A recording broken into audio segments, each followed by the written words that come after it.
I'm assuming that means that we're live, right? Is that what that means? Okay, cool. Hi, everyone. Welcome to saveVSgames. This is our first stream of the year, I think. Getting everyone back into the swing of things after our leader, our illustrious leader Gregory's surgery. So we're starting to get things rolling back with some one-shots and whatnot before Curse of Strahd comes back, hopefully soon. But tonight I am here with a bunch of lovely familiar faces and a bunch of brand new faces. And we are going to be doing a different variation of the Great Sheep Chase, which is a pretty popular module for D&D 5th edition. And we're gonna put some saveVSgames creepy twists on it. So hopefully everyone will enjoy it.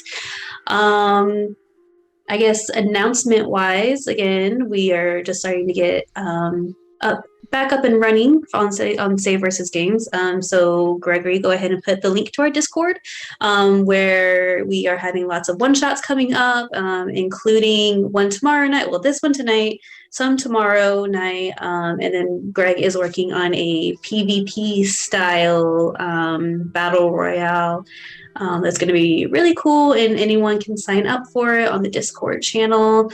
And yeah, I know he told me, I think he told me other things, but I've already forgotten them because I want to get started. So again, I am Jen, the dunJENN master for the evening. We are going to go ahead and get started. Oh, I hear myself, Greg. Please stop that. Okay, now I'm good. Okay, cool. So we're going to go ahead and get started. This adventure begins at the Silky Sheets Inn with our adventurers coming in at the end of a long day, lots of long travels, weary bodies coming in out of the damp cold, and being welcomed into the, lively but comfortable inn that is the Silky Sheets Inn. This place is well known for its super delicious and hearty meals. It always has nice, comfortable beds, warm baths, pretty neutral territory. It's really quiet. Everyone's just there to kind of reset and tend to their wounds and whatnot after lots of adventuring. We are going to start off. Again, everyone is here, and they are they have warm bellies full of nice hearty stews and fresh breads and cold ales or water or anything else that might be their fancy, and they have all gone up to their respective rooms, and this is where we are going to introduce our players, and they are going to tell us their character, give a little description, and tell us how their character winds down for bed after a long days of traveling. We will let's start with some of our new friends. Everyone changed their names. Okay, cool. We'll start off with Moglin. Do I count as a new friend? Am I a new friend? On saveVSgames, you are. Okay, that's fine. That works for me. But also, you were like right next to me, so. Okay. I am playing as Moglin. He is it Leonin? He's a lion. He's a lion, right? He is a bigger character. He's a big old paladin.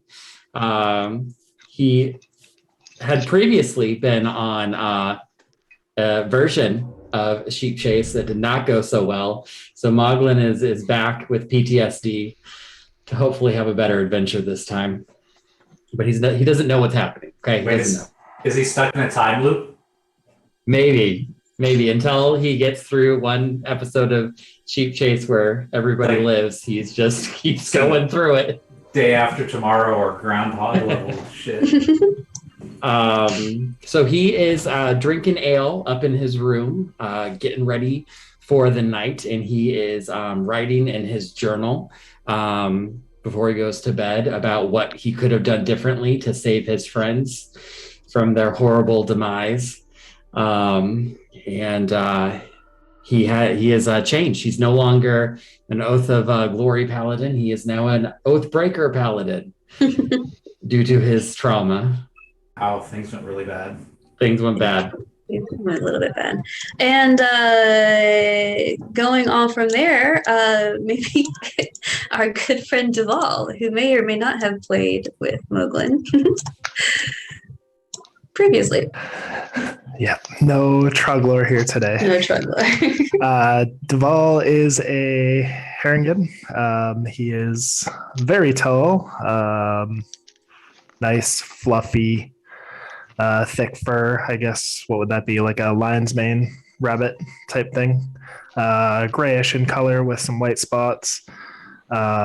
He is a bit of a loner. Spends a lot of time by himself. He'll be sitting like at the bench at the edge of the bed, just staring out the window, listening to the sounds come in as he's basically flashing his own movies in front of his eyes, entertaining himself until he's tired enough to lie down. He's got probably a bowl of stew on the bedstand beside him, crusty bread that he's kind of picked away at, and a tea that's no longer cold, just staring out the window, humming to himself and completely entertained peaceful by who knows what.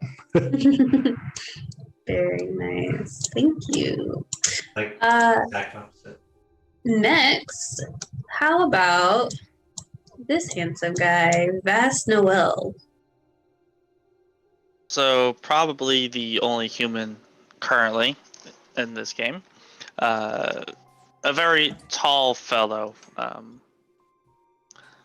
a general polearm master, usually taking off his heavy armor after a long day, setting it just off to the side within reach. Does wear a breastplate to sleep, as you never know who could jump on you. The room smells heavily of tobaccos, as he is burning something to help him ward off the PTSD of all the combat and goblins he has killed in the many, many years. Great. And he sleeps soundly with night terrors. All right. Can you sleep soundly with night terrors? Yes. I guess that's who's going to be able to teach Moglin, huh? And we will go up with Kasich. Okay, well, Kasich is a shifter, a Swiss strike shifter. He survived a terrible experiment, a cross with a displacer beast. So his shaping is kind of like a panther with a lot of tentacles. Because of this, he's always paranoid. He's constantly checking the windows, checking the door to see if well closed, and having all his possession as close to him as possible until they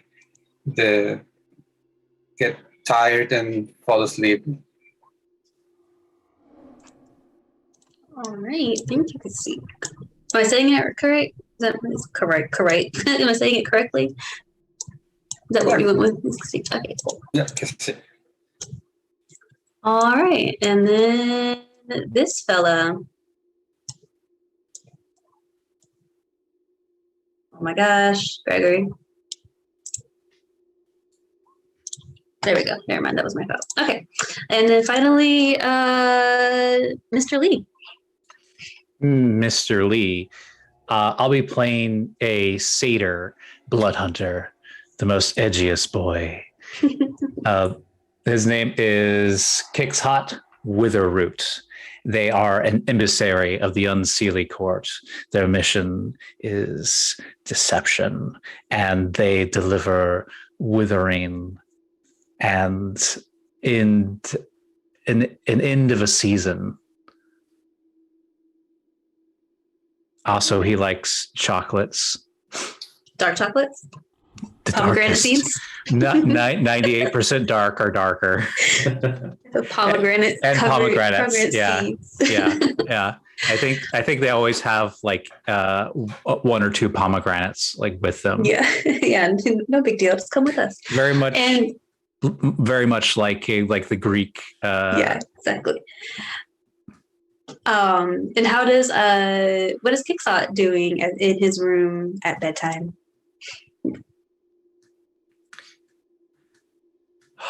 Well, the first thing they do, slipping into the room with their disguise self spell, not wanting to stand out in this mortal establishment, they quickly draw a circle of salt to prevent any sort of evil spirits, and then they check under the bed for monsters, and then in the closet.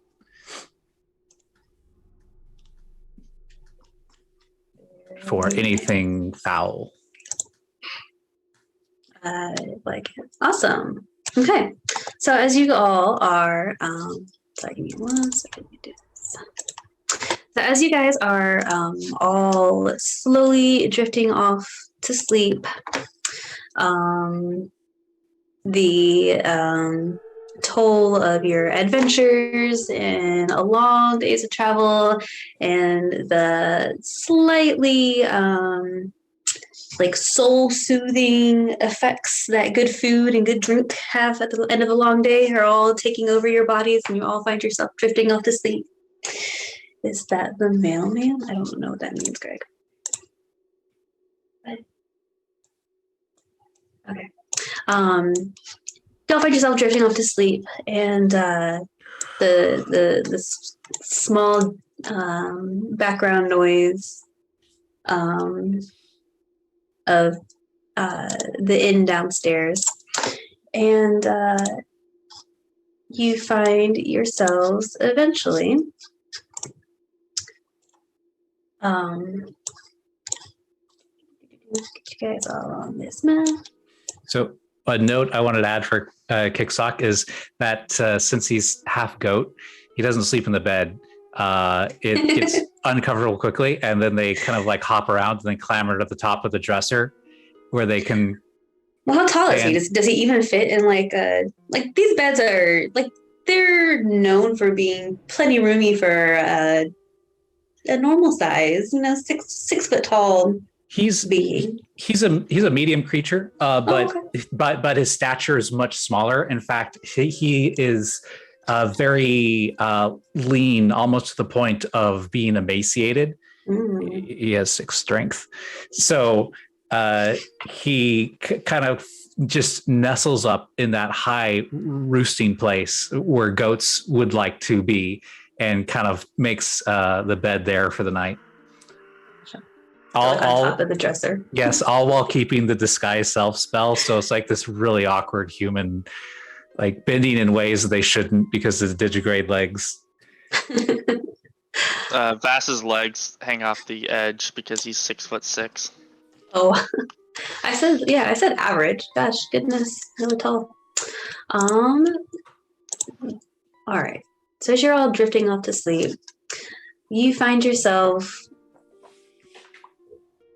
You know that interesting state where you're falling asleep and then you find yourself in a dream and you say, I know I was just in my bed.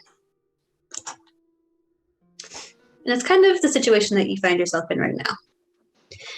You go from laying down in your beds or on top of your dressers or wherever you decided to sleep for the evening, and your eyes open, and you find yourselves laying in a field a beautiful summer meadow, beautiful flowers everywhere. It's nice and hazy. There's just the perfect amount of breeze. Kixox is disgusted by this. Thoroughly disgusted. Just like pulls back in revulsion. And as revolted as he is, as revolted as he is, it still kind of tickles his fancy. It kind of tickles, it's like at the end of the first nice day. Oh, I got it. Yeah. So he thinks to himself, this will be great to wither and end. So you guys find yourselves in this meadow, and you sit up, and you all notice kind of each other. You're not lined up like your tokens are, but you're all kind of sprawled out, and you sit up, and some of you might recall each other from downstairs. You're not really sure. You know how in dreams people show up and you're like, I don't really know you, but obviously I my subconscious knows you from somewhere. And as you're all kind of coming to and kind of wondering about this shared collective dream experience that you're having, far off, you hear this echoing noise. Bah, bah, bah. And kind of from out of... One of my kin. Oops, I need to replace.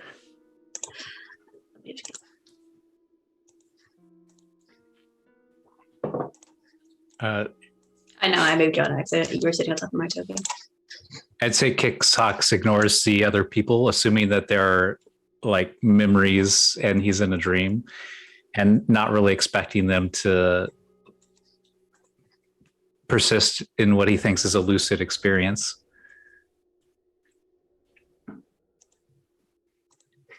And moves towards the sheep.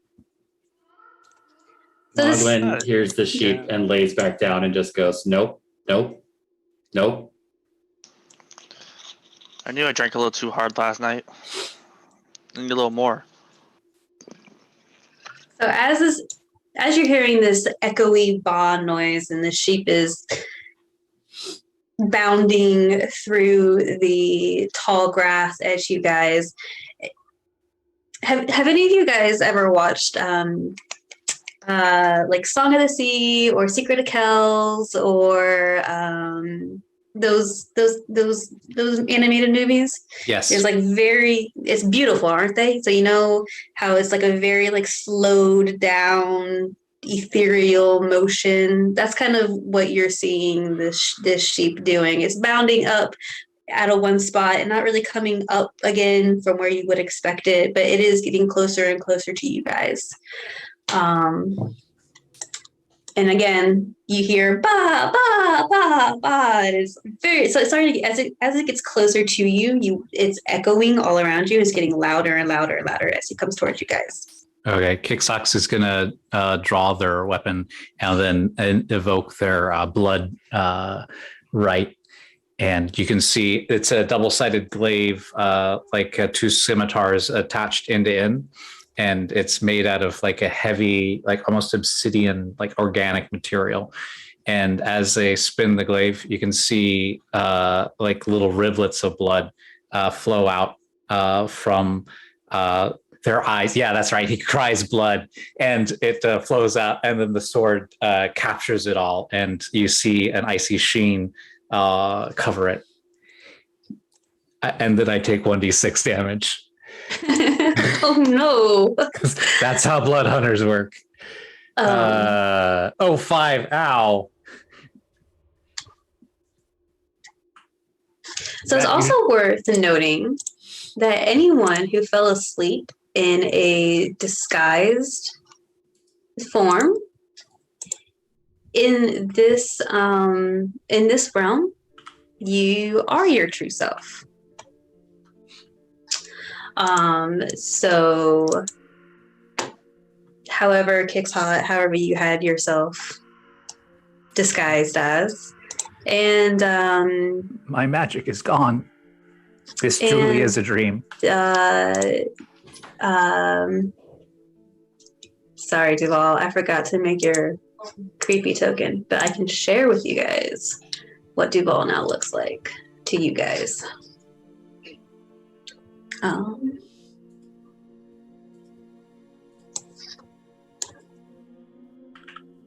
going to keep track of my health in Roll20 on my token. Yeah, that's fine. Sorry.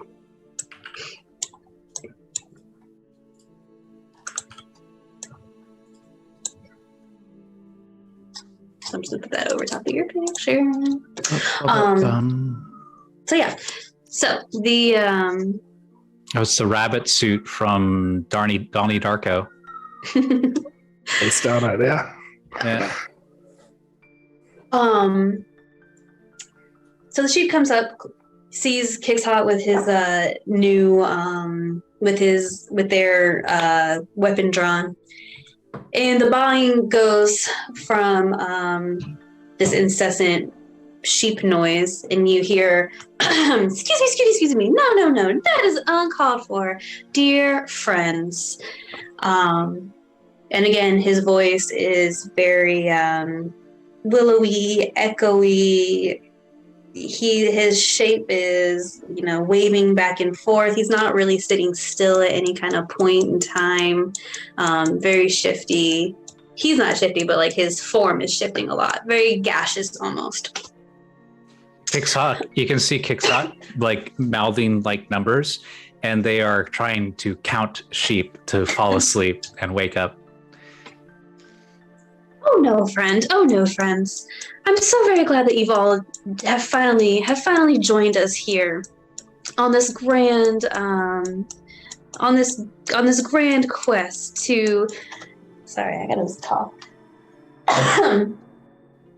On this grand quest that I have of only the most noble and daring and brave adventurers who would dare come into, or who are brave enough to journey into the lair of the evil Noki, who has into the evil Noki, into the lair of the evil Noki, who has imprisoned me as a sheep. For I am the well-renowned, far and wide, most renowned wizard, previously known as Fenethir Shinebright. Sheep, you are wiser than you look, and I'm sure you deserve imprisonment. I will wither this land and be your new jailer. I will defeat whatever is keeping you here and take this land for my own and the Unseelie courts. That is a kind and generous offer indeed. Are you okay? Do you need help? Who are you asking that to? The sheep? Yeah, me. Yes, I am. Just in general. You're not the first to ask. But I am seeing a therapist, so you'll have to take a number.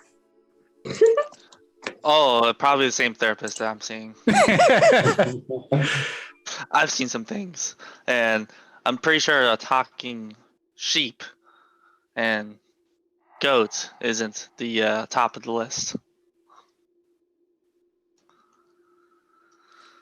I guess we're here for a mission, so instead of slaying, maybe we should help them.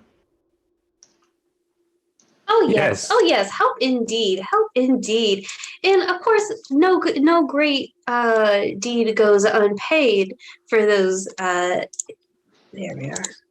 For Obviously, my those. tobacco is laced. Oh man.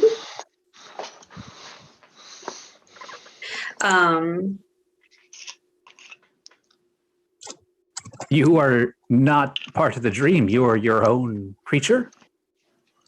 Oh, Me? Yes, Lion Man. Oh, lion. Yes, I'm a lion.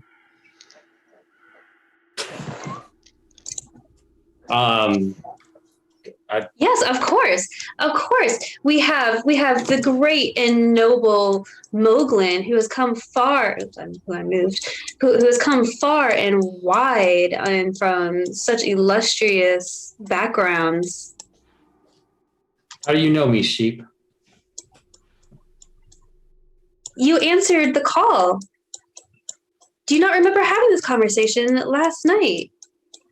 No. I asked. No, I asked there was for a lot only of ale, though. I asked for only the bravest and most daring adventurers to assist in. Feeble wizard, who did you ask? I asked all of you. Do you not recall? Wait, do I recall? You can roll me a history check. Lovely. Normal roll. And that is a 17. So you know how sometimes when you wake up from a dream, or it's like deja vu of the worst sense. Deja vu? Deja vu. You know that you're pretty certain that this sheep did not come talk to you because all of this is pretty memorable. But also, do we always remember all of our dreams? I'm gonna lie. I absolutely remember and am fully informed. Weak wizard, I will be your new jailer. I don't like this. Anyway. Kasich will jump back and start to dress him with his jacket, his hat, and how do I know you're who you say you are? Well, because like, as you reach to start putting your items on that you would have taken off before bed, again, the way that you are in dreams, you have all of your items. You have all of your weapons are back with you, all of anything in your backpack, and all of your armor. So you are completely set to go. So as you're going to put things back on, you have that weird I have all my things. That's really cool. Hopefully. I know, shit's crazy, man. Like, now I'm fully dressed. I was completely naked when I went to sleep. Now I'm fully dressed. Join the club. That is too bad. Is it too bad? It's too bad. Yeah. Yes. So for those of you who might not fully remember, or just so we are all on the same page, again, I am the well-known, very famous, very wealthy. Every time you move the sheep, it picks up the click. Oh, I guess that's true. How about that? The next time the sheep goes by, I'm going to try to catch it. Ooh, I'm going to give him the help action. So he goes to tell you, his name is Fenethir Shinebright. He is a wizard that of no small importance, of great transmutational powers. He goes to tell you about his very most ungrateful assistant, Noki.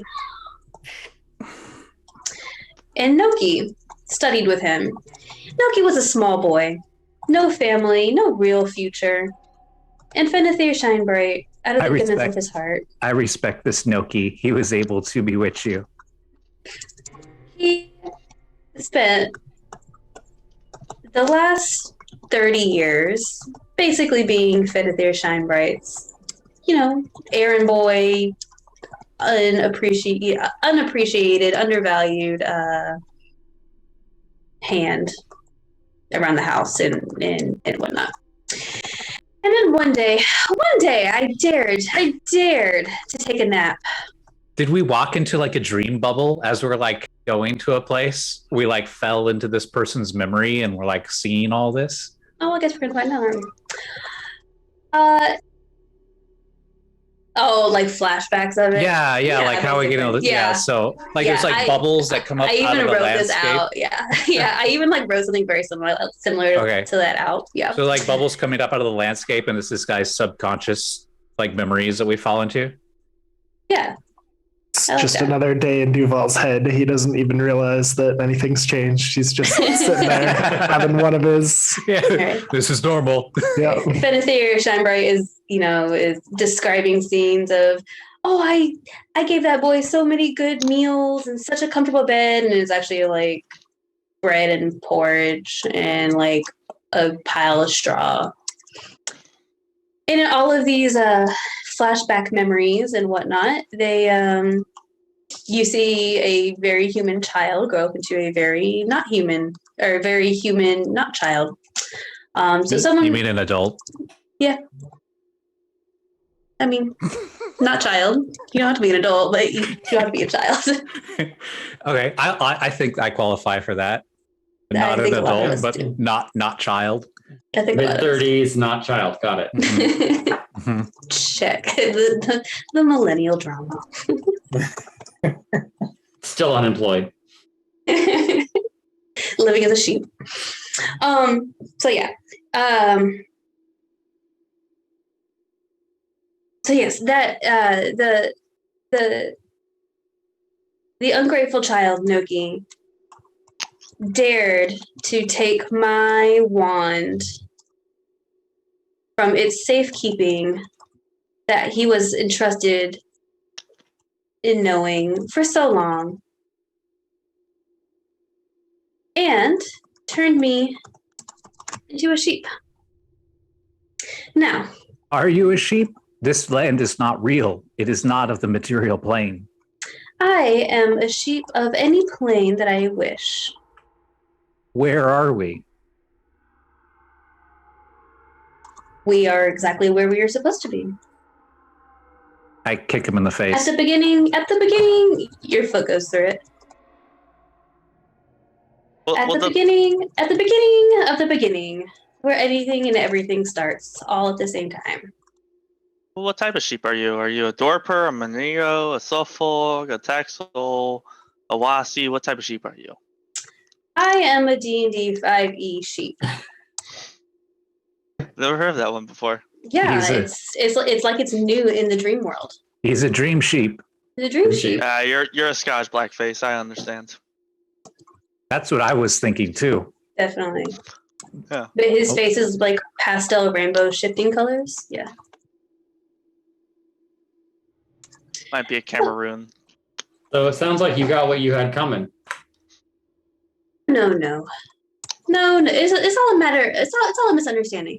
But he has been keeping me locked up for a time now, and I was finally able to find a way to send out messages to a band of brave adventurers to come and rescue me and be promised and rewarded in any riches, any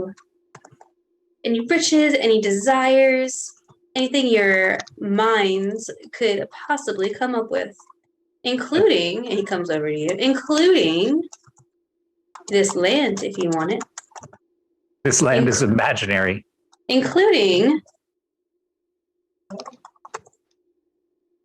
hold on. Including no children. Lost, no, you lost me. Including memories of lost loved ones or traumatic experiences or whole bodies again. All I ask is that you defeat Noki and release me from this sheepy prison.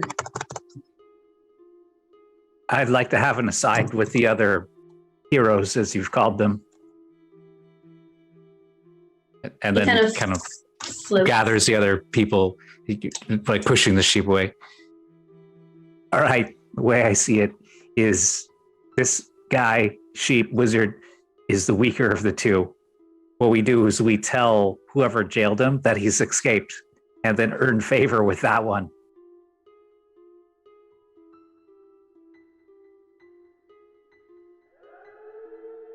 I say we eat him. I tried to kick him in the face a little while ago. My hoof just went through.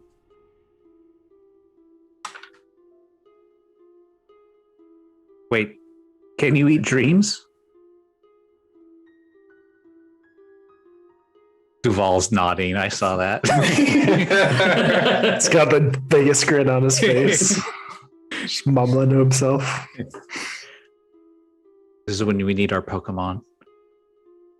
Dream Eater. Well, what do you say?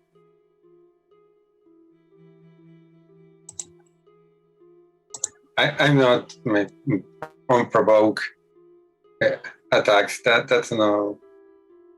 I don't know. I don't know what is this capable of. For once we are here. That once we are for something. He's capable of less than his jailer, and he drew us here against our will. I didn't remember consenting to this. Consent is like a very non-medieval kind of word. Suggestion. Didn't make a pact.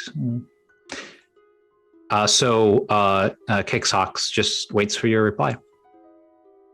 And by the way, I'm fine with whatever you guys want to do. I'm just role playing. If you're for it, I could support you, but from the distance. If this can release us somehow. Well, I suppose. Go ahead. Oh no, go ahead.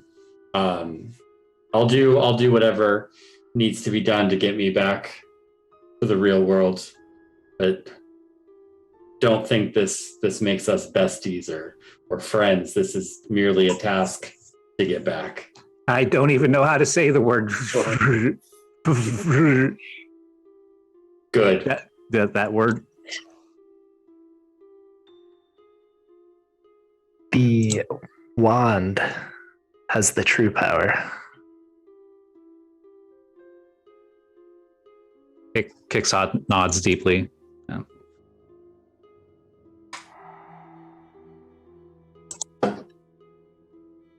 Well, I suppose we will go forward and see what opportunities avail themselves. Shrugging. We are where we're supposed to be. Yes. As far as we know, we could be trapped in this jail as well. It's back. Point to the sheep. I can be back. I take it, he is floating around all of you. I take it we are all in agreement that the best way forward is forward. Yes. Yes. He starts bounding up this little clearing. And again, as you guys start heading and following him, you hear a lot of blah, blah, blah, blah, blah. Very echoey all over the place. As you guys follow him off, and in no time at all, as things go in dreams, you guys find yourselves on this path. You can put yourselves in a marching order if you wish. Every so often, you guys will see Finithir's little. Well, he's getting his backside is getting smaller and smaller as he travels in front of you guys. But every now and then you hear, "This way, blah, blah, blah, blah, blah, blah, blah." Just to make sure you guys stay on the right path. And overall, the walk, even though everything has this weird purple, blue hue, and there are lightning bugs going off all around you. I squish them. Okay. Then, as you are squishing these lightning bugs, Kicks Hot, it just gets a little bit darker for you. The purples are a little bit more black. The blues are a little bit more purple. Excellent. The pinks are a little bit more red. I want everything to be shades of gray. And they're also using their Staff of Withering to sap the color and life out of all the vegetation as they're moving. You're kind of dark, aren't you? Super dark. Oh, is that a character? What? The dark comment? The what? No, just saying you seem a little dark. You're killing lots of stuff. It is the natural course of life to end. I do a favor. Because I'm a level 5 and I'm super mean.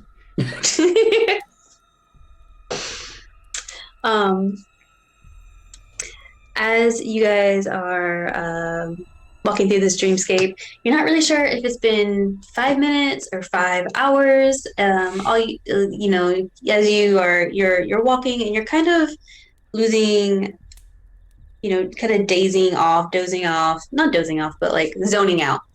And like you look up and it's like it's still the same shades of colors, but it's a completely different. You went from the meadow and now you're walking through a forest trail. In the next second, you're kind of walking through a swampy bog. And then the next second you're back through a beautiful meadow. 5 minutes later, you're back onto the forest trail. And just as when it seems like you've been walking in circles, you hear Finithir's ethereal bawing noise. "We're here!" As soon as we hear that, I would like to cast my gift of Alacity. Alacrity? Sure. Is there an I in there? There might be an R in there. That's not how bunnies pronounce it. Oh, that's a good point. I cast Mage Armor on myself. I cast Magic Missile at the darkness. Okay. And I guess I need you guys to like. What's the sheep's name again? Guinevere? Finithir Shinebright. Finithir. Finithir. I'll put it in the chat. Then if thank you. Oh, that's funny. Or mass deception. That was for my lie about knowing what sheep it was. Oh. What a waste of a nat 20. Yeah. We don't want to make it too easy on the DM. Too hard on the DM. Too. Yes. DM likes it hard. Anyway. Oh. What? And we're not on that other channel. Who's the person that imprisoned the sheep? Was it Noki? Nokia. Pasta man. No, son, Yoki. He's a pastafarian. He's a pastafarian? Yes. Of the potato variety. Now I want gnocchi soup. He's from Idaho. Idaho. Anyway. Anyway, that was tangent. Cool. So as you guys hear his voice kind of disappearing, you come up over a hill and you see this tower in front of you. All around you it's overall really fairly quiet. There's no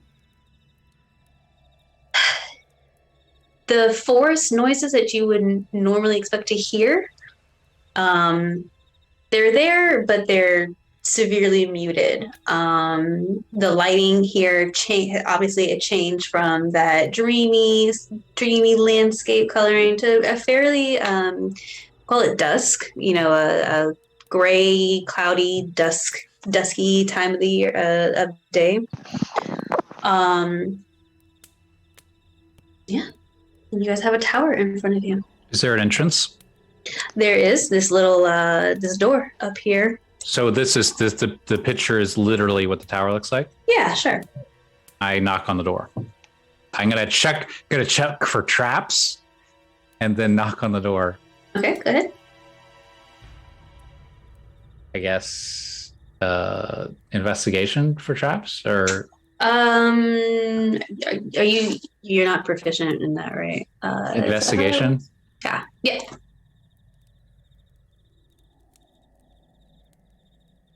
Got a 19.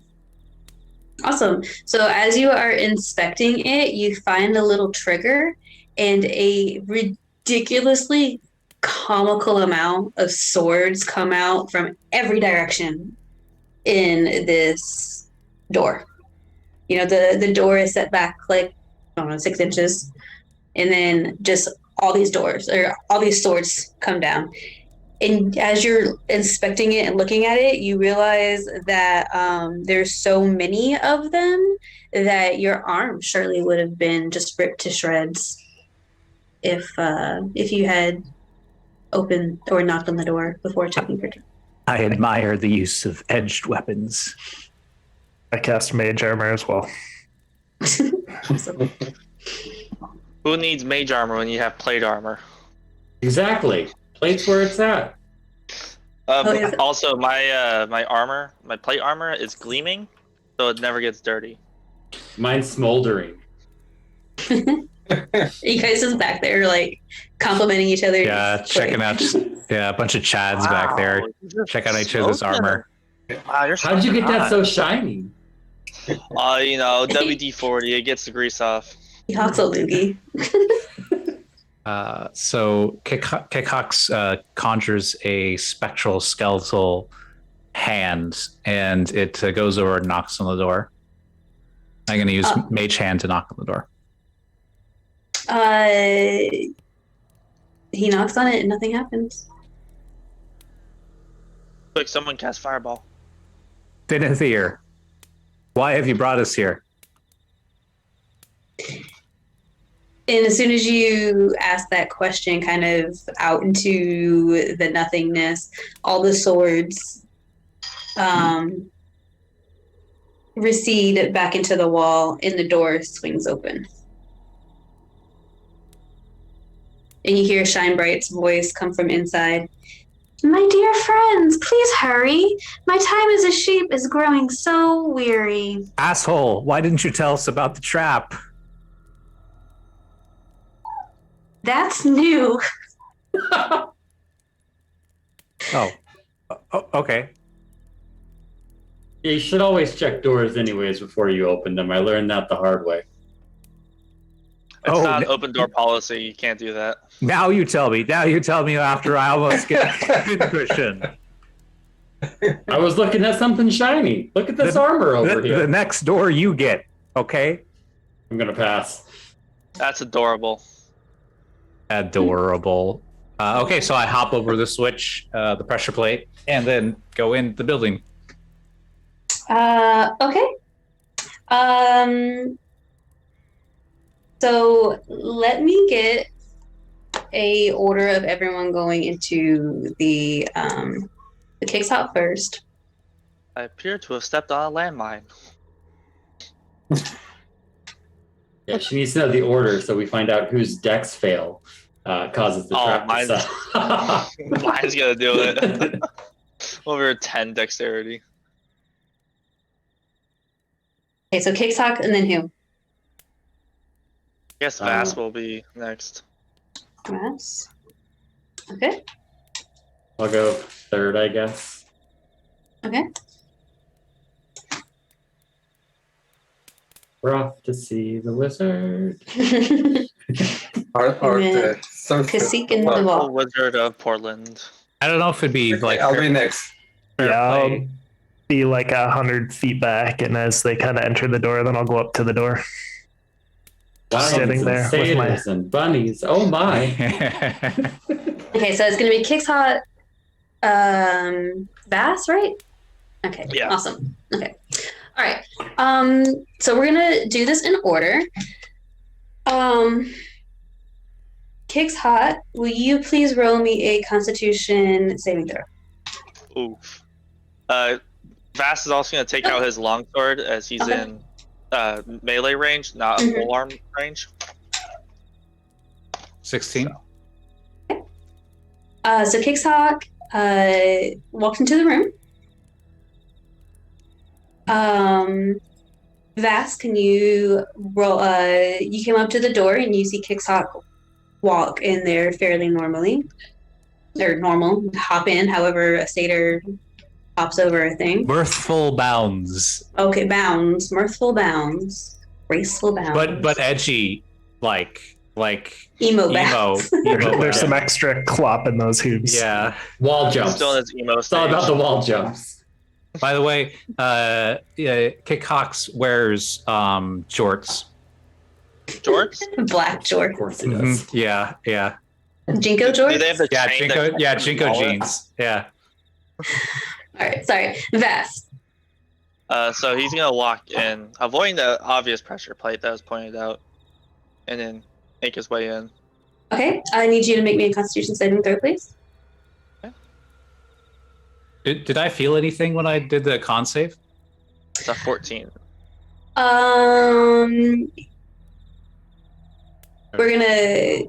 We'll get to that. Okay, Moglin. You're seeing everyone ahead of you file into this room. Yeah, everyone looks fine, so I'm gonna go in, avoiding the pressure plate. It's I'll call totally that out. fine in here. No reason to be hesitant at all. Yeah, if you could make it fine, I'm sure I can handle it. Okay. Yep. Moglin, will you make me a Constitution saving throw? Oh no. Okay. Oh no. All right. We all turn into sheep. Cacique. Game over. Cacique, You wake up. all of your party members are filing into this tower. Okay, he will be slowly walking, looking around, and also avoiding the plate, the pointed plate, and walks in. You make me a Constitution saving throw, please.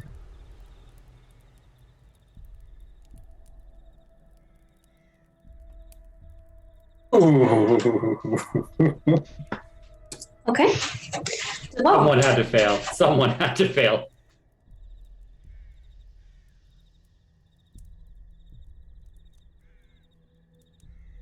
Duvall. You see all you're 100 feet back, as you said, and you've seen all your adventuring members go into the tower.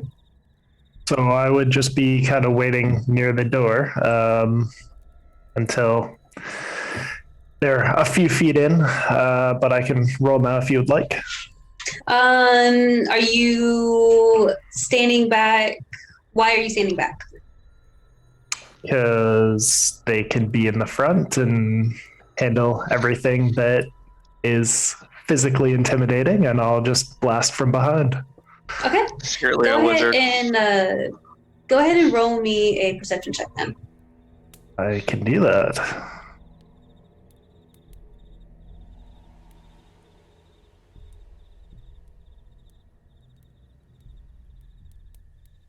Still watching my own dreams in my own eyes.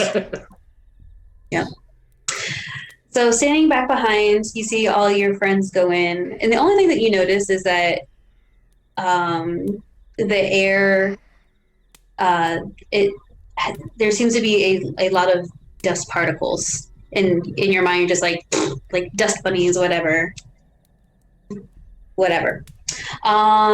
Okay, so everything is fine and dandy to Duvall's world. So does he stay back or does he go in? Well, how far in is everybody else, and what do I see? So far, the way that this is working is literally they were maybe 30 seconds ahead of you, and in weird dream-like fashion, you can see inside the door, and it looks like a all black hallway with your friends just walking down it, appearing to be completely normal. And I'll just keep waiting and watching. I'll turn around, go back to the door, and be like, "No one left behind. Not this time, Bunny." And I'll grab him and pull him in. All right. That's so legitimate, too. Okay, and then Duvall, make a Constitution saving throw, please. Okay, so I don't breathe. I have resistance to poison and advantage against being poisoned. So let me know if any of those apply at all. Roll it with advantage just so we can see.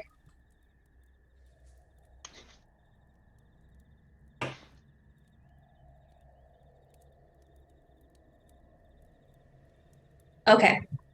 So what I need to happen right now is I need Vass and I need Kasch to stay here. I need everybody else to please turn off your cameras and take your mic and take your headphones, your mic away. Yes, please. How do we know to come back? Yeah. Can we just leave the cameras on and you can give us a thumbs up? That's fine. Yes. Going silent. Good luck. Oh my. Okay. All right, we're both dead. Okay. No, not at all. So, I need to see if I can actually do this because I've never done this like this. Kasch, I'm putting you on this map. And Vass, where are you? I'm right there. No, I'm looking for, there you are, okay. We're not in the dream within the dream. Oh. Okay. So what you guys see as you were, can you guys see the map? I can see mine. See the image? Okay. So what you guys see here is this beautiful, long, gorgeous dining hall. It has this roaring fire, all these beautiful candelabra, and the food set in front of you is beyond anything that you have ever seen in your entire life. You guys see each other, but again, in that weird way that dreams usually work. Your party members are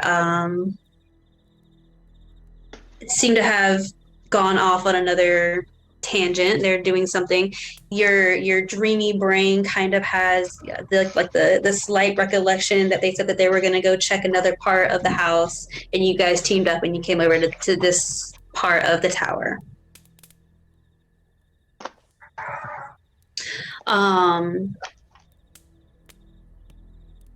Yeah, and before you is just a table full of the most delicious foods that you have ever. Vass, what's your favorite childhood? What is Vass's favorite childhood meal? Oh, his number one comfort food for both of you, for Vass and Kasik. Deep fried kelpie with ranch dressing. Yeah, all of that is there. Kasik, what is your comfort? What's Kasik's comfort food from his traumas? Milk on a plate. Milk on a plate? Like for small cats. Oh, okay. Well, anything that your heart desires, and just something about everything. Just everything in this room is comforting. You know, it's very similar to the environment that you fell asleep in back in the Silky Sheets Inn. What do you guys want to do? Well, What were we obviously. looking for here? Do you remember? I think I might have drift. I mean, I know we're supposed to help some random Scottish blackhead sheep, so. Yeah, but I mean here. In I don't remember why we're in a tower. We were just led here. I think there's someone in here. Then I try to look around to see if it's. Whatever I you do, see don't some- eat anything. You 'cause guys they're hear tempting us. You guys hear Shinebright's voice. You're supposed to be helping me become not a sheep. What? Because he hates that sound. And he says, but also, please help yourself to anything on the table. It's all so delicious. We have the best, again, because I am a wizard of great renown. We have only the most skilled chefs. I'm going to insight check that. Okay. If they're lying. 13. So the 13. With a 13, you are already a little confused about the kind of the timeline that you're in. But again, he has said that he is a well-renowned and very wealthy wizard. And from what you know of the rich and the famous, of course, they like to have the best of the best. So while it's not it's not impossible that he would have these nice things, the fact that it looks like this on the inside of the tower that you saw in the first scene, they don't really match up, but hey, it's a wizard. Wizard's gonna do what wizard's gonna do. As if I don't trust it. Honestly, I think we should probably find the other people, wherever they are. Okay. Yeah, there's some exit, some Any place we could any walk out. anywhere that you can walk out. So as you go around on either side of the table, actually, can you both go ahead and make me wisdom saves? Wisdom saves? Yes.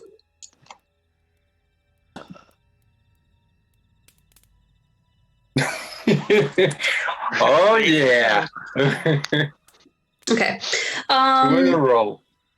So Kasik, as you are going around the side of the table, you see the biggest bowl of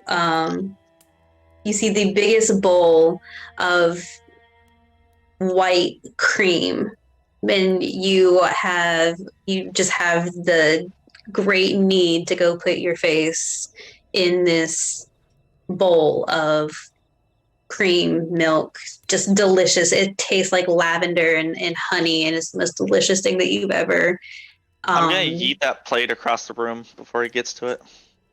Oh well, he already got to it. because he got a 1. So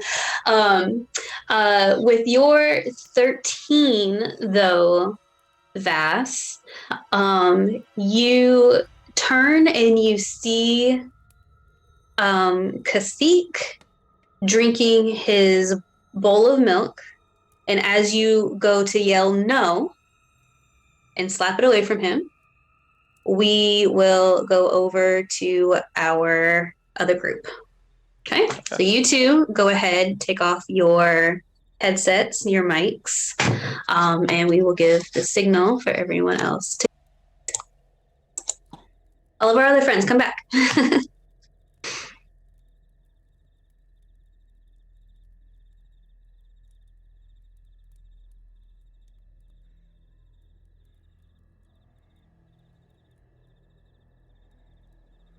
Hello. Hello, is everyone back now? Do we just Back. do bodies now? Okay. Looks like everybody's having fun. So, let me make sure I have everyone. The other part of our group, We loot their TikTok. bodies. TikTok. All we see is Kit like swinging his glaive back and forth, apparently. Yeah. I was making some macros. They're chocolate chip flavored. Here, this one. Max damage This is what I'm macros. missing. What was that? Max damage? macros. No, they're for the double edged scimitar. Got it. And it has a great weapons feat where you re-roll, and then the blood right die as well. So I just figured just make things faster. Oh yeah. That's fine. Okay, so our 3 friends over here walk into. Again, you guys entered in the room downstairs, you entered into the front door. The Hardy Boys. And all 5 of you come into this room. It is an old, I kind of realize now it looks like an old war meeting, but it's an old fairly abandoned long table. Looked like at one point in time this whole room was done up very lavishly for a grand feast. All of the food that's on the table has long been rotten and decayed. And as you guys are kind of veering off to the left side of the table, your 2 friends, Kasich and I didn't need to be writing down who is where. I just realized what You I'm keep missing. referring to them as friends, but canonically we are Strangers. mercenary, mercenary Yeah. companions of that. Yeah. No, yeah, that's okay. Like a survival group. You get apocalypse. Yeah, exactly. Oh, right. Your acquaintances. Friends of convenience. Convenience. Your party members. Cohorts. Potential one-night stands. Like you got. Okay, well, they really don't even have your real name. Pixox is Faye. He's down to play. Exactly. Yeah. So you see your party members, Vass, Noel, and Kasich going over to the other side of the table, investigating their side. You hear them kind of mumbling and whispering to themselves, and you see Vass, the 6.5 foot tall human, yelling no at Kasich, who has his face deep down into a bowl that maybe once had soup, but is now a congealed mess of just whatever was left in there. It's a soup that no one wants anymore. You mean it's a rotten or It's beyond. putrid? It's like it's Putrid? putrid, rotten, congealed. Like you can't tell what was a carrot or maybe what was a finger kind of deal. and that's the Leon, was it Vass? No, Vass and Kasik. So Vass is the human, and Kasik is the cowboy. Vass has his head. The stuck cowboy. in- Kasik has his head in a bowl. Kasik. Very heavily armored one. Yes. Wait, so is Vass the cowboy? No, Okay, let me see if I can put Kasik is the everyone's- cowboy. I'm going to put, you guys are down there. I can't see the names. I just see my own name. Kasik is Simon. If you look at the Kasik. Zoom. I have like a broken brain and I cannot associate things unless they're labeled. Oh, you're a true Fae. Yes. Like Only if he likes fire. Yes. So this one up here, cowboy is Kasik, is Simon on the Zoom call, and Vass Noel is the human. the human is- Chad. Yeah, the human Chad. Chat. So they're actually kind of reversed. So Kasik has his face down. In the bowl, you see Vass is reaching for him, yelling "no" at him, and that's what you guys see at the moment.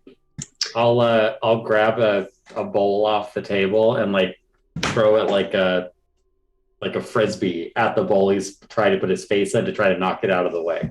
Okay, go ahead and make an attack roll. That just Yeah, just a roll to hit. okay. Can you label the tokens, please? They are. Oh, that's not enabled for players to see. It's just I have a nameplate on it. oh yeah, but you have to go into the viewer permissions, and you just right click on the token, the little gear, Hmm. and you can just enable for everybody. Oh yeah, because before I could only see mine. They're Yeah. coming up now. Excellent. It was a 9. Oh, to hit okay, with my thank you. bowl, so I don't. That actually helps me immensely. I appreciate it. Yeah, I think Greg is doing it because I have no idea. Okay, so Moglin throws the javelin. That was just my attack roll. Yeah, that's fine. I'm not throwing a javelin. Why are you trying to hit him in the Oh, that's right. I forgot. Yeah, I can hit with that. Okay. Why are you trying to hit him in the head? I'm not. I'm just trying to hit the bowl out of the way. Oh, okay. Insight roll.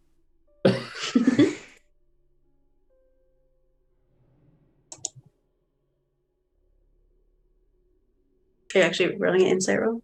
Yeah. Oh, okay.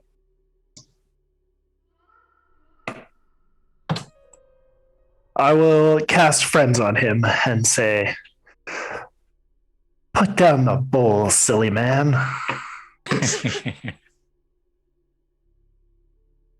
Awesome. Okay, so we are going to switch back. I won't have you guys. Actually, yeah, I will. I will have you guys take off your headsets again. Well, just make sure you tell Kasik that I did not throw a javelin at him. Okay. Let's see. So we're going off again. Yeah. So this All right. group go off again. Other group come on back. Let's see.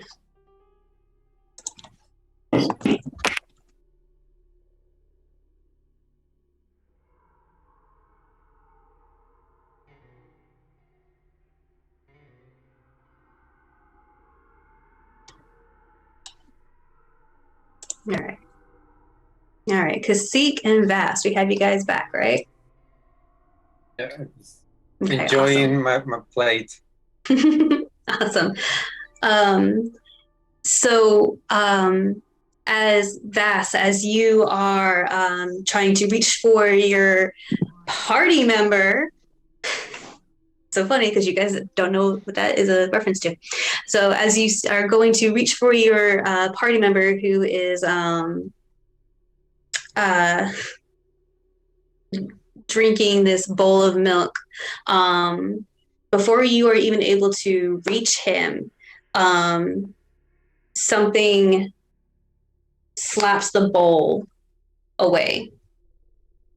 And it wasn't Vass. Vass, you didn't touch him, but it's kind of like he was drinking here, and then suddenly it's almost like something bumped the bowl just barely enough to bump it away from your face, basically.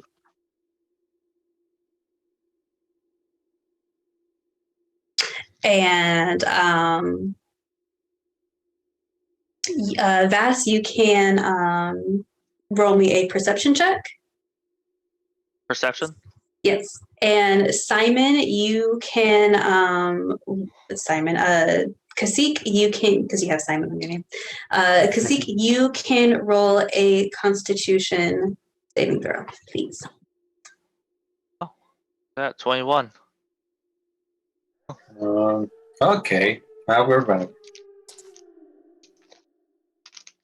Awesome. So Vass, okay, so we'll do Kasik first. Kasik with a 23, it's awesome. The bowl is moved away from your face, and you kind of look around and you're very confused. Your face is just dripping wet with this cream. It was very delicious and you don't really regret it, but you also don't really know what came over you to want that so badly. Vass, as you're looking around, you're looking to see what could have bumped the bowl away from your party member's face, especially knowing that you didn't touch anything. And as you're looking around, you start noticing that a lot of things in the room aren't making a lot of sense. Where the cracks in the corners of the room would normally be, they're cobwebs, and everything in this room is just so ornate and so beautiful that the cobwebs and the cracks don't really make sense. And you can roll a wisdom save, please. With advantage. With advantage, okay.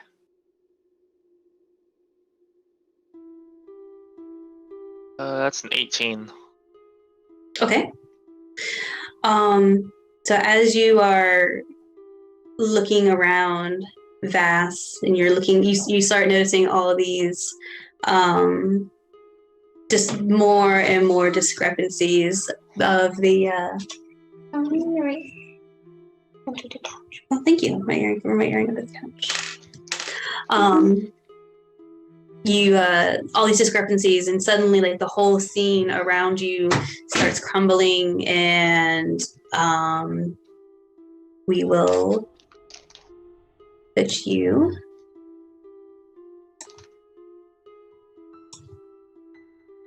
let's see, make sure I'm moving the right person.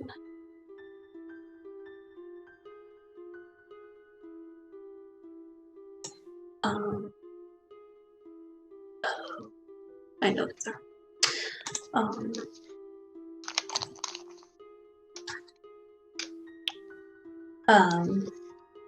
Sorry guys. Sorry, I just realized because I've never done this before like this. Anyway, Vass, the whole room, the whole scene starts crumbling, and you start falling away. This beautiful room just kind of, it's like a reverse tunnel kind of thing. You're falling away from this scene.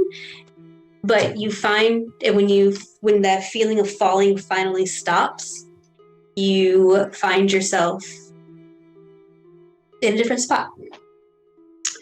Where? Kasik. Where?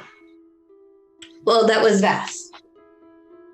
Kasik, you can make a straight wisdom save for me, please. Wisdom save.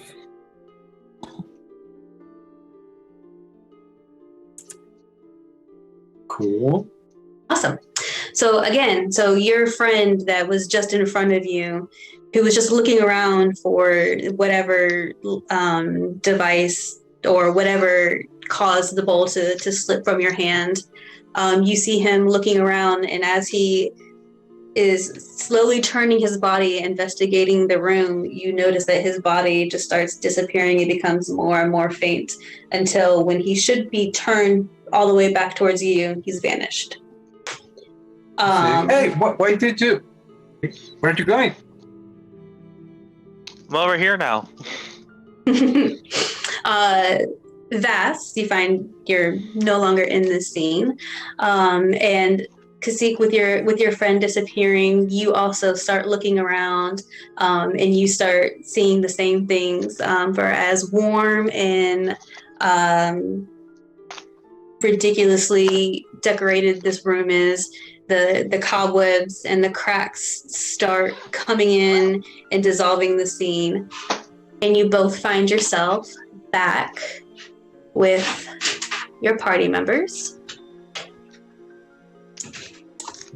in this room. You guys all on the same map now? Did y'all's maps change? I'm still in the dining room. Oh, there we are. Me too. We're good now. Okay, awesome. So yeah, so you guys are you are in the same exact spots that you were in the previous, in that really warm room, but you suddenly see that all of the decorations have become moss-covered, moth-eaten, shredded, moldy. All of the food, including the bowl that's still kind of hanging out in Kasik's hand, just has congealed soup and crusty, and everything is it's either ash or it's a brick. Nothing, you can't tell what was a loaf of bread and what was maybe a spiral ham sort of deal. And you guys are on the right side of the table, and your party members are over on the left side of the table, all looking at you guys. So we'll pause right there, and we'll get everyone to come back. I don't know what they laced my tobacco with, but man, I'm tripping. Seen this shit, man? Knocking sheep? Like, I need to start drinking more. I chose the wrong day to stop drinking. Thanks for taking that plate out of my hands. I think I'm gonna throw. Did we That's what I'm here for. Did we see anything happen? Okay, cool. So everyone's back, right? Okay, cool. So I did a whole so after our three members that were in the room, Moglin, you threw your javelin, and whatever. It was a bowl. So you threw the bowl to get to hit the other bowl out of Kasik's hand, and you didn't get it out of his hand, but you did jostle it enough to get it away from his face.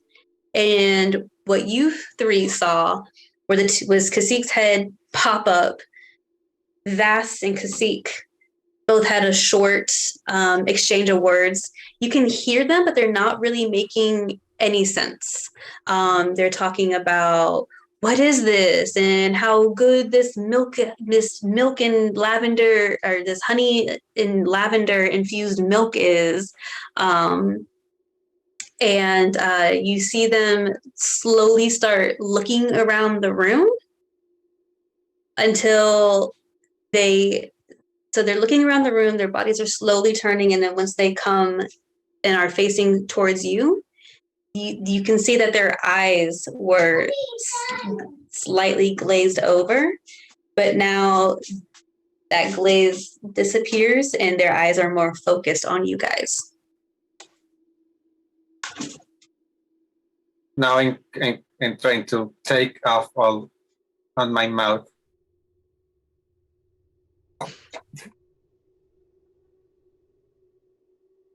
Were you that hungry? It was so delicious for a moment. I partially don't regret it.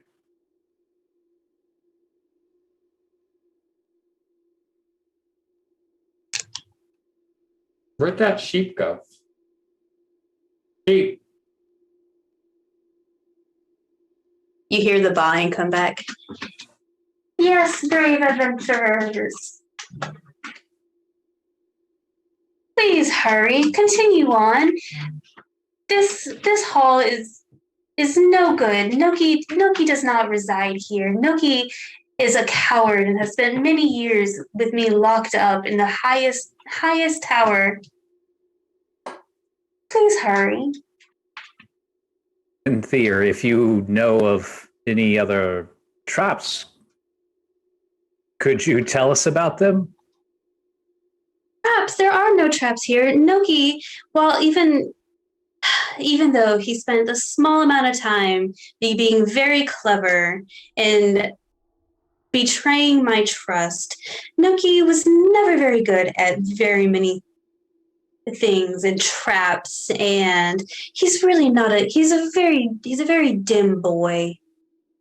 I have some rope. It's embarrassing. It's embarrassing that he was able to trap me as a sheep. I think it's more fitting than embarrassing. Wait, so he wouldn't do traps, but he trapped the front door and he trapped you? So these are your traps? No response.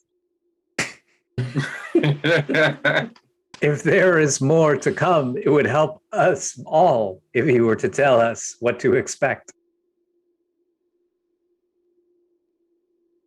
No response.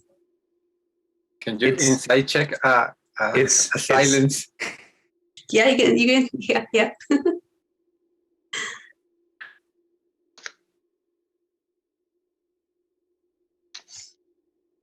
An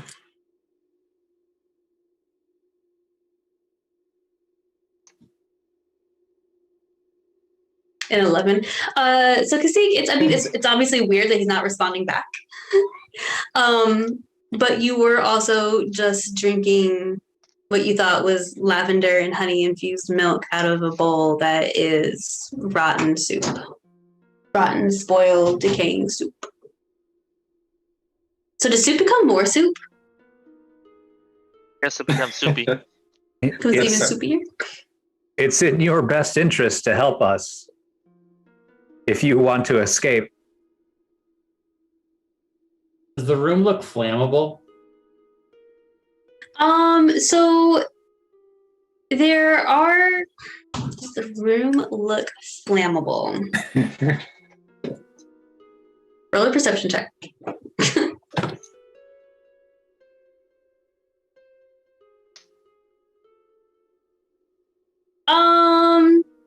So from everything that you can see, I mean, there are a bunch of candles that are lit creepily, eerily, but everything seems to be made out of fairly solid marble. So I mean, so you have some like cushions. It would be kind of difficult to set it on fire and like start an inferno. And everything in here is like really wet and mushy, moldy.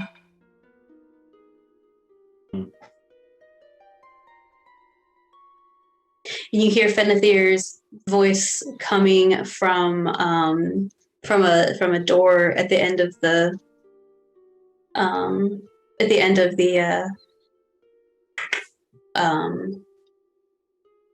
dining hall. Fenethir. Follow my voice. I know the safest way. Although you've been safe the whole time. No harm could possibly come to such a brave and capable group of adventurers. Fenethir, if you you've done nothing but lead us through traps and not told us about them. This is your prison. If you don't tell us, I will just leave this and climb up the outside.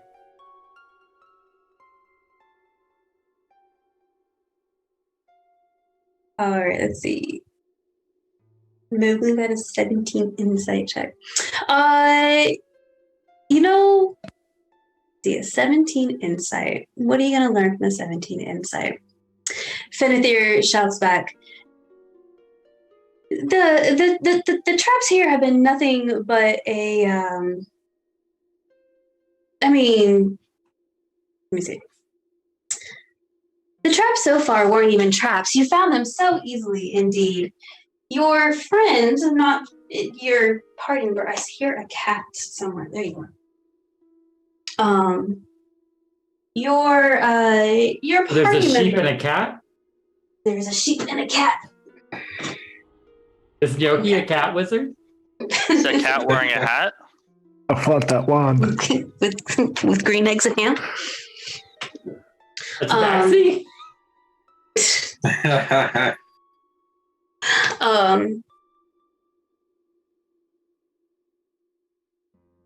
Obviously the house has fallen into much despair. Again, Noki is not the brightest or most capable apprentice or housekeeper. I think your friend may have just your friends may have just stepped through some noxious mushrooms that have grown up in this obviously dilapidated house. And that is why I need to be returned to my original form so that I can restore my name and my home and continue doing my good work as the great and powerful noble wizard. I don't know, y'all. Seems sus. We don't see the sheep. We just hear the voice now. Yeah, you're just hearing voice. You're just hearing his voice coming down the hall.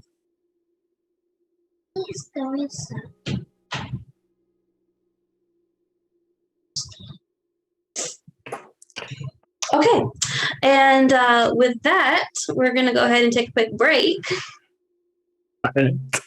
We'll take our 10-minute break right here, as our party members are debating whether to continue on following Fenethir Shinebright in his quest to be returned to a human, or to his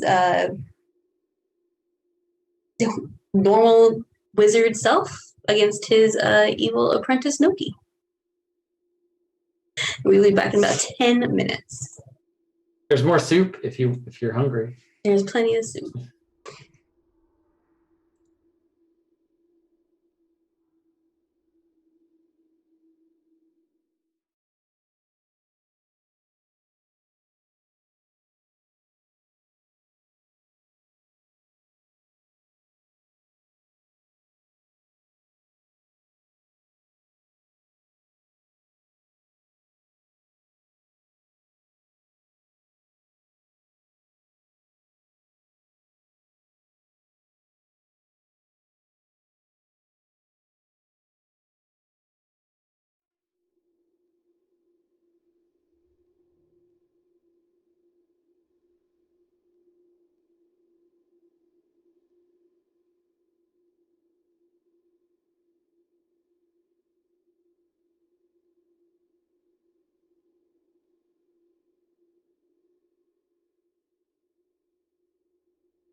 I don't see you.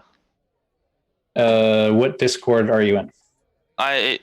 They save versus games. Yeah, I should be. Let me just check my nick. Oh, okay. I should be like Leap or Still cleaning my glasses, Gregory. Thank you.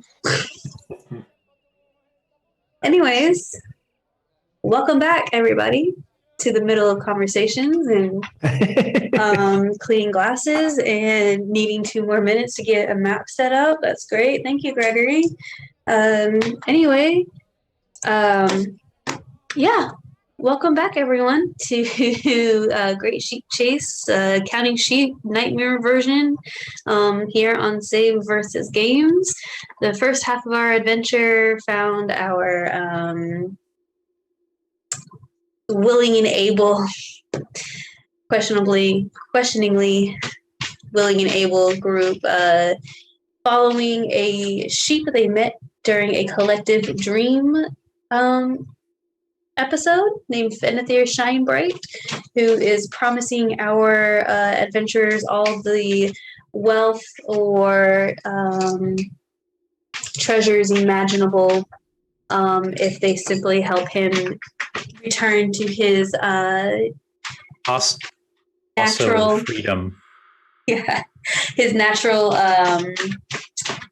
state of being that is not a sheep at the hands of his somehow incompetent Greg, thanks. At the hands of his so-called incompetent assistant Noki. We are picking up in this dining hall scene where 2 of our party members seemed to have had a very different experience than the 3 other members. Kasik and Vass found themselves inside of a beautiful dining hall with a grand, rich meal laid out before them. Kasik saw a bowl of milk that he could not resist and started drinking from it. Vass went to stop him from doing it. Meanwhile, the 3 in the other the 3 other adventurers saw this very strange interaction, tried to interact, and we are picking back up with basically all of them back into the same room, asking Fenethir for any more traps or anything else that is helpful. And Fenethir is being very adamant that he does not know of anything else that could possibly harm the party. No, I just look around and investigate the rest of the room. Yeah, for sure. Go ahead and roll an investigation check. What are you looking for? Anything useful. Anything that may identify more about either our friend or his apprentice. Okay. Just to kind of better prepare us.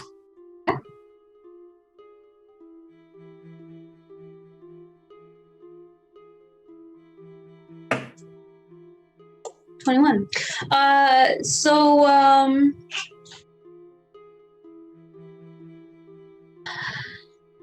you're looking around the room, on the back of the chairs, you do see an insignia that is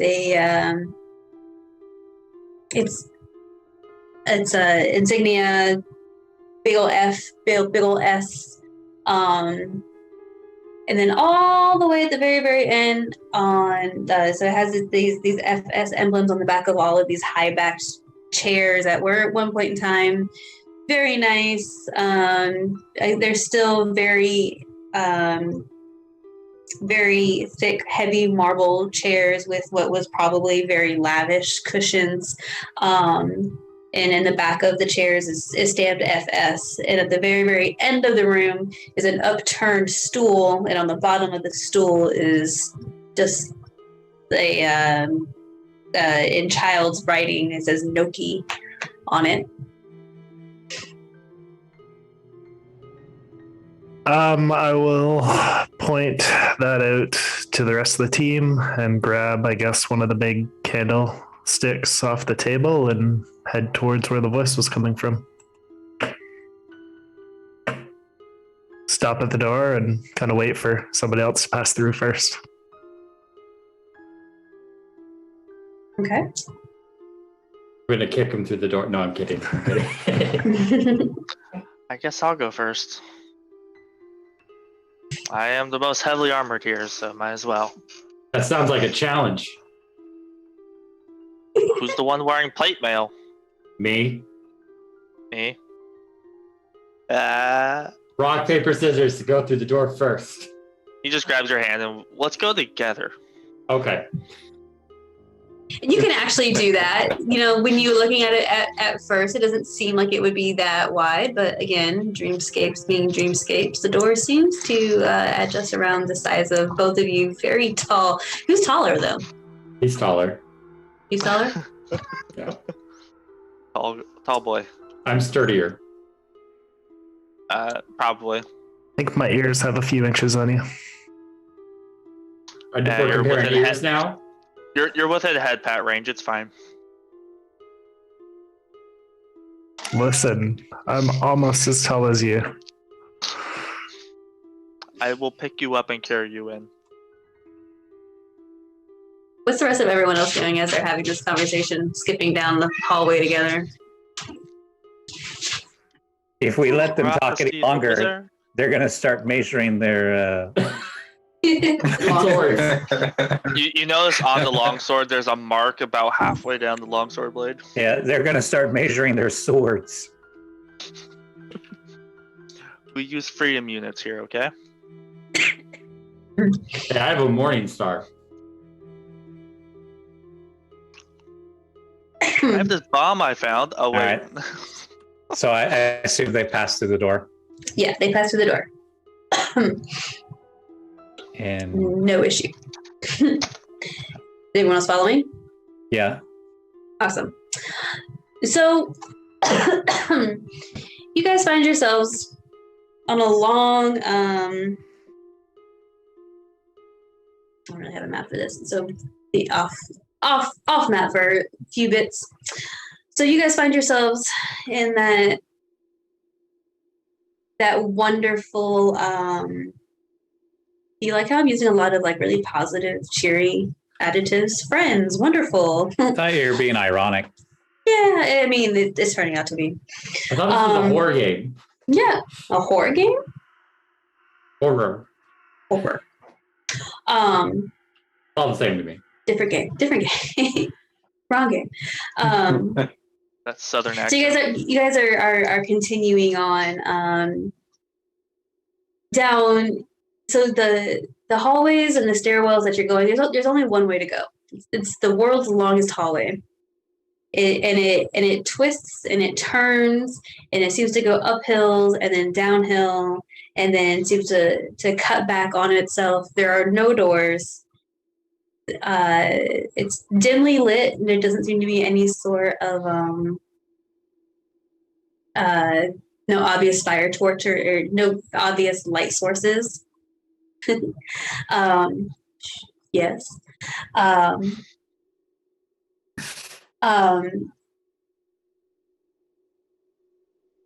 And the stairs, you come to stairs that up, down. Some of them are spiral. Some of them kind of lead to nothing. And as soon as you turn to look for another way, a hallway that you swear was not there a second ago opens up. And it's more stairs and more hallways and more twists and turns with no sort of rhyme or reason. And it's really not making, I mean, it's obviously not making any sense, but also how something, how the inside of this tower is so much bigger on the inside than it seemed on the out. Confirmed, we're in the Since my character Kixox is from the Fae, the Unseelie Court, and would they be kind of at home in this kind of twisting, non-liminal space? Well, tell us about Kixox. What's he been doing? He's been doing Unseelie Court things. Kicksot is in many ways it's kind of a light duty boogeyman who takes up some of the more mundane duties of the Unseelie Court, like abducting children that don't eat their greens and playing pranks on teenagers when they like break into buildings, like all the stuff that Germanic folklore has going for it, very much maybe like a wicker basket with somebody in it at some point. Yeah, for sure. Then Kickstock would definitely know the power of illusions and the darker side of reality and bending reality a little bit to suit your needs. So is this reality, or is this a illusion that we're trapped within? Yes. You're cheeky. Yeah. All right. Well, let's see. Yes. We're gonna stick with yes. Because just because it is happening inside your mind, why is it not a reality? It's a fine line between is this reality and is this an illusion? So after a time, more turns, more stairs. Suddenly, the for as long as it seems like you guys have been walking and going up and down and left and right and upside down at times,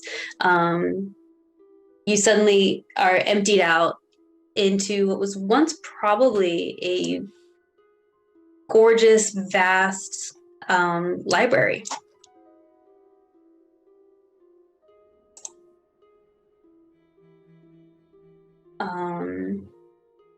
You guys all here? Oh, at least we're down to the hallway. I'm gonna glance at the spines of the books and see what they are about. Okay. You can roll an investigation check.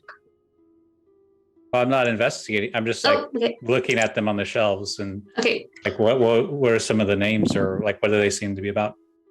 All right. Are you pulling them down off the shelves? Are you I'm looking at the books on the shelves with my goat eyeballs. Goat eyeballs. Do goats have really good eyesight? No, they don't. Right? They have omnidirectional really eyesight. Right. What's your goat eye see? I'm in the candle like 30 feet behind you still. So from what you can see, actually, so looking around, a lot of the books, again, very similar to the dining hall. The ones that you are able to, there were a ton of them, but they've been molded and they're ruining, moth-eaten, shredding to bits and pieces.